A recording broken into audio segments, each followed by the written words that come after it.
사무엘상 1장 19절부터 28절까지 봉독하겠습니다. 그들이 아침에 일찍 일어나 여호와 앞에 경배하고 돌아가 라마의 자기 집에 이르니라. 엘가나가 그의 아내 한나와 동침하며 여호와께서 그를 생각하신지라. 한나가 임신하고 때가 이름에 아들을 낳아 사무엘이라 이름하였으니 이는 내가 여호와께 그를 구하였다 함이더라. 그 사람 엘가나와 그의 온 집이 여호와께 매년제와 서원제를 드리러 올라갈 때 오직 한나는 올라가지 아니하고 그의 남편에게 이르되 아이를 젖대거든 내가 그를 데리고 가서 여호와 앞에 뵙게 하고 거기에 영원히 있게 하리이다 하니 그의 남편 엘가나가 그에게 이르되 그대의 소견에 옳은 대로 행하여 그를 젖대기까지 기다리라. 오직 여호와께서 그의 말씀대로 이루시기를 원하노라 하니라. 이에 그 여자가 그의 아들을 양육하며 그가 젖대기까지 기다리다가 젖을 뗀 후에 그를 데리고 올라갈새 수소 3마리와 밀가루 1에바와 포도주 1가죽부대를 가지고 실로 여호와의 집에 나아갔는데 아이가 어리더라. 그들이 수소를 잡고 아이를 데리고 엘리에게 가서 한나가 이르되 내 주여 당신의 사심으로 맹세하나이다. 나는 여기서 내 주 당신 곁에 서서 여호와께 기도하던 여자라. 이 아이를 위하여 내가 기도하였더니 내가 구하여 기도한 바를 여호와께서 내게 허락하신지라. 그러므로 나도 그를 여호와께 드리되 그의 평생을 여호와께 드리나이다 하고 그가 거기서 여호와께 경배하니라. 아멘. 오늘도 새로운 날을 허락하신 하나님께 감사합니다. 오늘은 주의 날 화요일입니다. 아이를 갖지 못하는 한나는 하나님 앞에 간절히 기도함으로 아이를 얻었습니다. 한나는 기도하면서 아이를 주시면 그 아이를 하나님께 드리겠다라고 서원하였습니다. 오늘 본문은 한나가 기도해서 얻은 아들 사무엘을 하나님께 드리는, 즉 자신의 서원을 이행하는 장면입니다. 즉 한나는 하나님 앞에서 자신이 서원한 것을 이행함으로 인하여 한나와 하나님 사이에 존재하는 그 사랑과 신뢰를 확인하고 있습니다. 오늘 본문에 보면 실로에서 제사를 지낸 뒤에 엘가나와 한나는 남아있는 자기 집으로 돌아갔고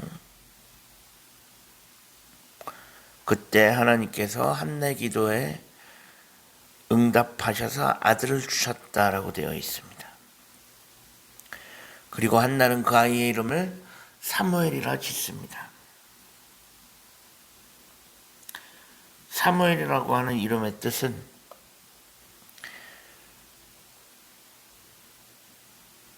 내가 하나님께 구했다. 그리고 하나님께서 응답하셨다. 그런 의미를 가지고 있습니다. 그리고 시간이 흘러서 한나는 아이가 젖될 때가 오기를 기다립니다. 이유는 자신이 하나님 앞에서 서원한 것을 지키기 위함입니다. 그래서 오늘 본문 21절에 보면 엘가나와 그의 온 집이 여호와께 매년제와 서원제를 드리러 올라갈 때 한나는 올라가지 않았다라고 되어 있습니다. 즉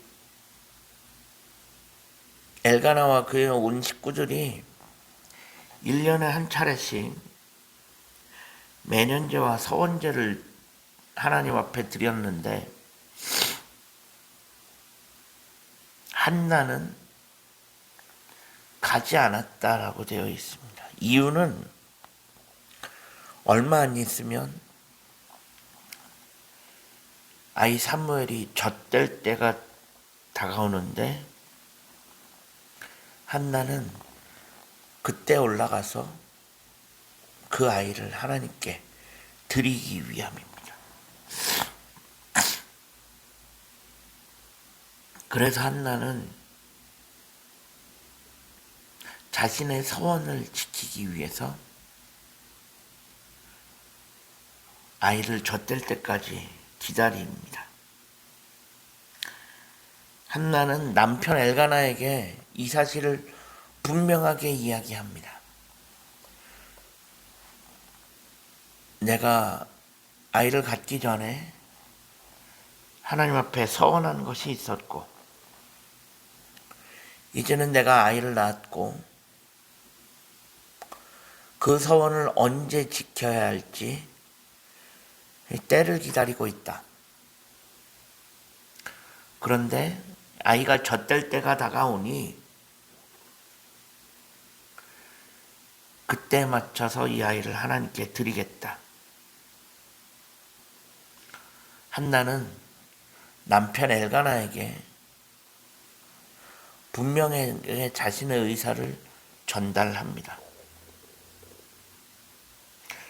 그리고 그 이야기를 들은 남편 엘가나는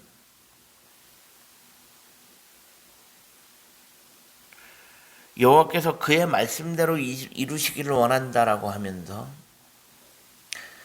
한나의 결정에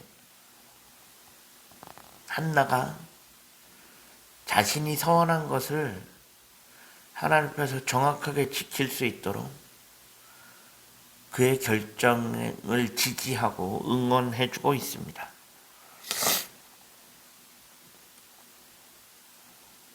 사실 아무리 서원 기도를 했다고 해도 아이를 젖대자마자 하나님께 드리는 것은 결코 쉬운 일이 아닙니다. 한나 입장에서 보면 이 사무엘은 정말 어렵게 가진 아들입니다. 그런데 그 아들을 내가 젖을 때까지밖에 안아보지 못한다. 어떻게 보면 이거는 엄마에게 있어서 또 다른 아픔일 수 있습니다. 내가 내 스스로 이 아이를 내 품에서 떠나보내야 한다라는 것. 그것은 정말 또 다른 아픔일 수 있습니다. 그런데 한나는 최소한 한나에게 있어서 그것은 아픔이 아니라 도리어 기쁨이었고 감사함이었습니다. 자신이 하나님께 서원했던 것을 지킬 수 있다라는 것. 한나에게 아이를 떼어놓는 것보다, 이제 막 젖된 아이를 떼어놓는 것보다 더 큰 것은 내가 하나님 앞에 서원한 것을 지킬 수 있게 되었다는 것. 한나에게는 그것이 더 큰 의미였습니다.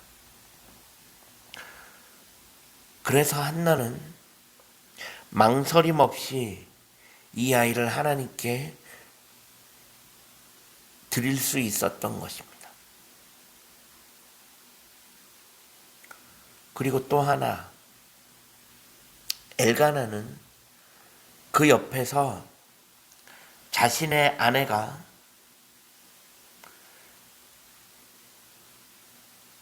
자신의 믿음을 지켜갈 수 있도록 옆에서 지지해주고 응원해주고 있습니다. 바로 이것이 우리가 가정의 달을 맞이하면서 믿음의 가정에서 볼 수 있는 온전한 부부의 모습이라고 할 수 있습니다.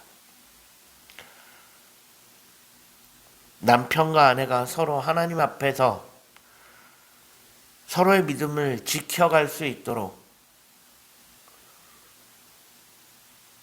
함께 기도하며 서로 지지해주고 응원해주는 것, 어떻게 보면 그것이 하나님 앞에서 가장 이상적인 부부의 모습일 수 있습니다.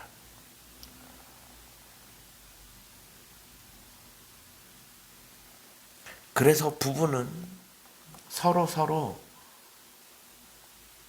그 믿음이 성장해 갈 수 있도록, 그 믿음을 지켜갈 수 있도록 옆에서 도와주고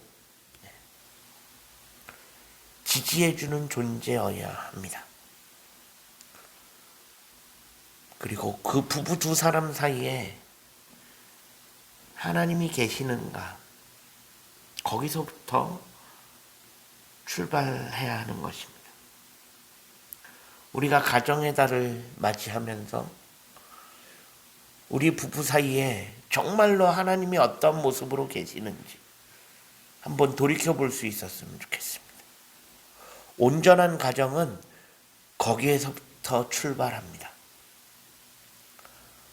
부부 사이에 하나님이 계시면 그런 부부 아래에서 자라는 자녀도 믿음의 자녀로 성장할 수 있을 것입니다. 우리 교회 모든 가정마다 이런 놀라운 하나님의 은혜가 있어지기를 주님의 이름으로 간절히 축원합니다. 기도하겠습니다. 하나님 감사합니다. 지난밤에도 편안한 쉼을 주시고 오늘도 새로운 하루를 허락하신 하나님께 감사합니다. 오늘 하루의 삶을 하나님 인도하시고 우리 교회 모든 가정들마다 하나님 함께 하시고 우리 교회 모든 가정들이 하나님 보시기에 아름다운